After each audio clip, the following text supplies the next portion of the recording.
একদিন আমি বাড়িতে রাত্রিবেলা শুয়ে আছি।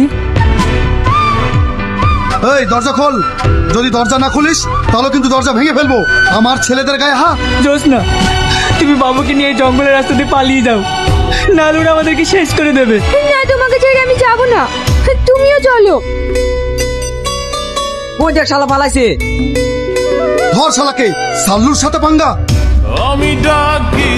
হোগো, বাবুকে এখানে রেখে দিই। ওরা যদি আমাদেরকে ধরে ফেলে তাহলে আপনি সবাইকে মেরে ফেলবে। অন্তত আমাদের বংশের প্রদীপটা যদি বেঁচে থাকে। তাহলে তুমি তাই করো। হে আল্লাহ, আমি আমার বাচ্চাকে তোমার ভরসায় রেখে গেলাম, তুমি ওকে রক্ষা করো। দাঁড়া বলছি, দাঁড়া, নইলে কিন্তু আমি গুলি করবো। ঘুরে এসে দেখি সেখানে আমার ছেলে আর নেই। এই সে আমার হারানো ছেলেটা আসি। না, এই ছেলে আমার, এই ছেলে আমি কাউকে দেবো না।